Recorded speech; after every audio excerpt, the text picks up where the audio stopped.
भी असद साहब ने कांग्रेस के खिलाफ भी बोले तो भी मुझे अच्छा लगता था, क्योंकि हमारा ही भाई कुछ आवाज उठा रहे। हमारे खिलाफ बोले तो कोई दुश्मन नहीं होते। हर सरकार को चलाने में कभी कभी गलती भी हो सकता है। वो गलतियां सुधारने के लिए स्ट्रांग अपोजिशन की भी ज़रूरत है, वो प्रदेश में हो, देश में हो।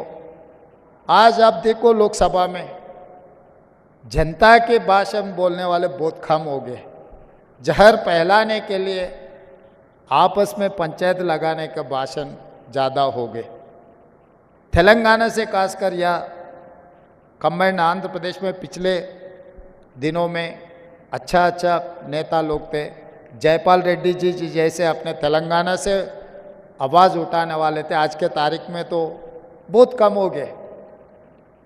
बिजनेस और कॉरपोरेट बिजनेस वाले ज़्यादा आ गए। बिजनेस में तो वो लोग तरक्की अच्छा कर रहे हैं, मगर गरीब लोगों का आवाज़ उठाने वाले कम हो गए।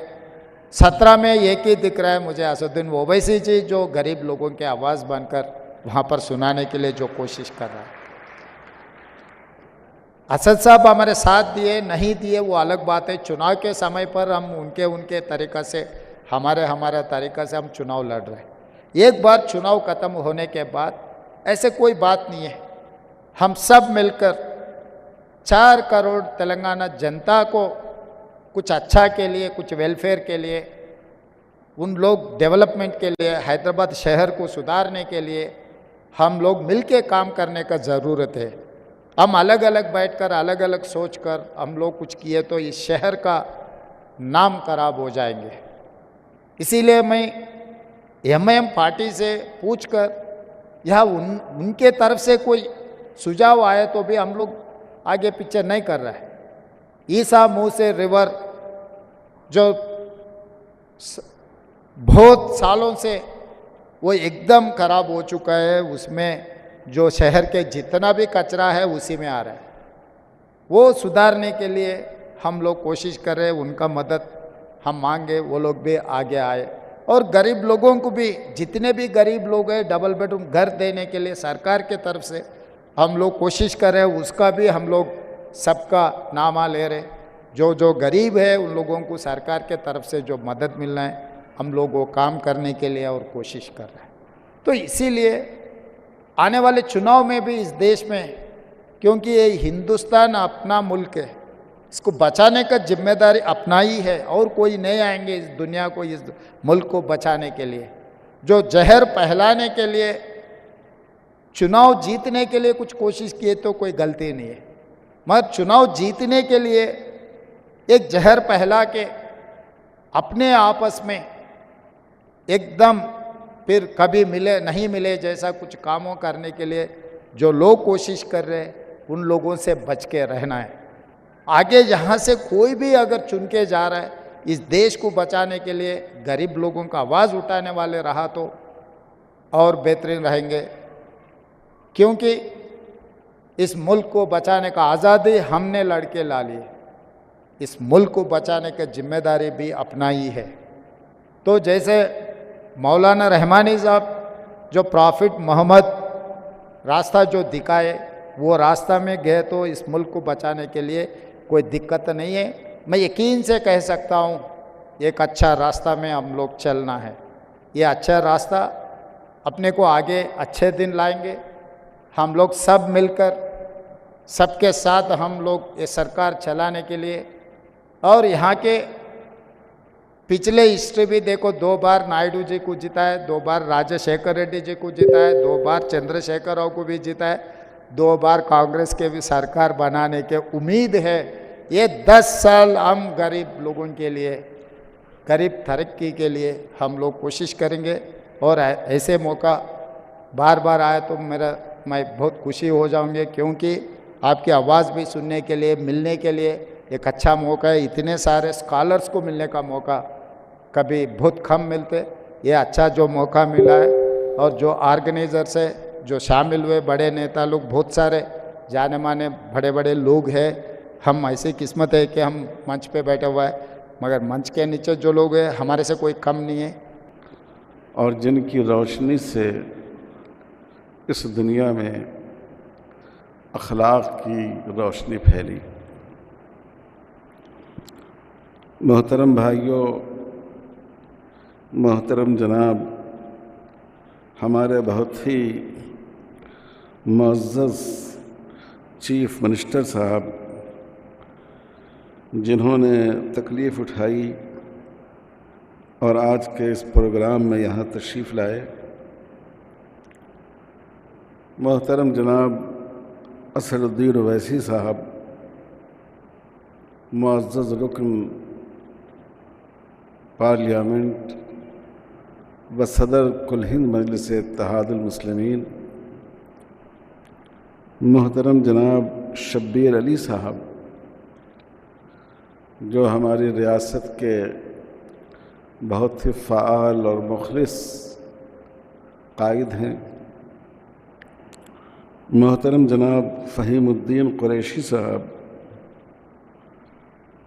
जिन्होंने जो माशाअल्लाह बड़ी अच्छी खिदमत अंजाम दे रहे हैं और इस वक्त टीमरीज़ की ज़िम्मेदारी उनसे मुताल्लिक़ है, तमाम भाइयों और बहनों,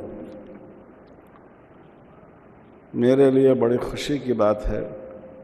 ये किताब चंद साल पहले पहली बार मैंने उर्दू ज़बान में लिखी,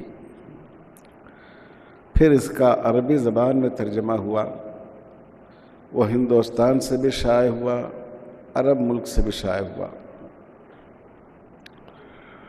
फिर इसका हिंदी ट्रांसलेशन मध्य प्रदेश के शहर इंदौर से शाये हुआ। इसका बंगला तर्जमा पड़ोसी मुल्क बांग्लादेश से शाये हुआ। इसका मलयालम तर्जमा केरला से शाये हुआ। इसका तेलुगु तर्जमा आंध्र प्रदेश के शहर कड़पा से शाये हुआ। इसका तर्जमा बैरून मुल्क में फ्रेंच ज़बान में भी फ्रांस से शाये हुआ। तो मैं इसको अपने लिए बहुत बड़ी सआदत समझता हूँ कि हुजूर सल्लल्लाहु अलैहि वसल्लम का एक अदना ग़ुलाम कि अगर उसको अपने नबी की खाक नालैन भी मिल जाए तो उसके लिए बाइस सद इफ्तिखार है। उसको इस बात का मौका मिला कि अपने आका, अपने मौला सल्लल्लाहु अलैहि वसल्लम के बारे में दो चार कलमा मोहब्बत दुनिया के मुख्तलिफ़ हिस्सों तक पहुँचाए। मेरे भाइयों और बुज़ुर्गों, इस मौके से मैं मुख्तसर वक्त में 3 बातें अर्ज़ करना चाहता हूँ।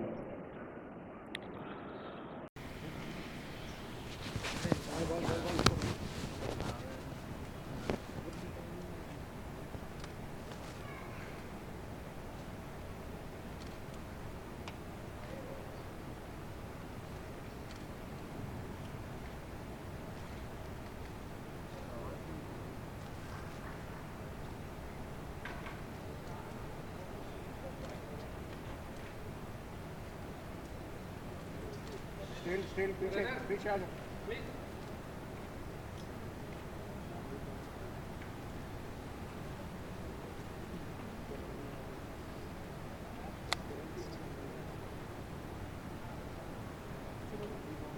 इसी के साथ मैं हज़रत मौलाना खालिद सैफुल्लाह रहमानी साहब से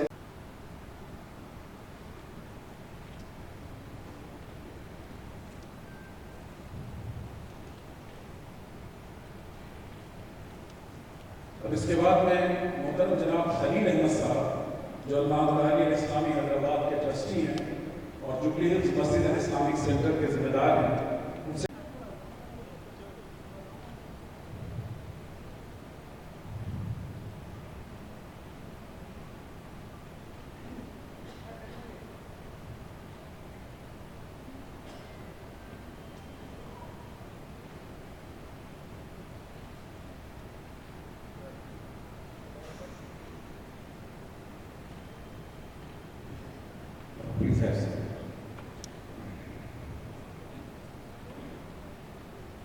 मुहतरम हज़रात, 5 मिनट इसके बाद जिस बुक की उसके बारे में प्रोफेसर महमूद सिद्दीकी साहब, जो मानू के प्रोफेसर हैं, उनसे मैं ख्वाहिश करता हूँ कि उस किताब के कुछ पैसेजेस रीड करें।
बहुत शुक्रिया। मगर ऐसे मौका बहुत कम मिलते। मैं ज़्यादा यहाँ भाषण नहीं देना चाहता हूँ, मगर ये ऐसे मौके पे ऐसे किताब रिलीज़ करने की वजह से हम लोग सब मिलकर शांति से, अगर भाषा अलग हो, मज़हब अलग हो, प्रॉफिट मोहम्मद ने जो ने कहा, गीता में जो कहा, बाइबल में जो कहा, इस सब का एक ही मतलब है कि हम सब लोग मिलजुल के इस देश को आगे ले जाने के लिए, इस दुनिया को शांति अमन से रखने के लिए। तो ऐसे मौके पे इस देश में क्या हो रहा है, क्या होने वाले है, कुछ लोग जहर फैलाने के लिए जो कोशिश कर रहा है, उसको रोकने के लिए हम लोग सब मिलकर सोचना है।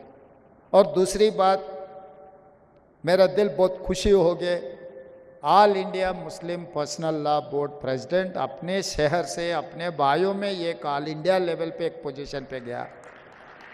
हम सब लोग इस बात को खुशी से, गर्व से कह सकता है कि all India Muslim personal law board के प्रेसिडेंट हमारे शहर से।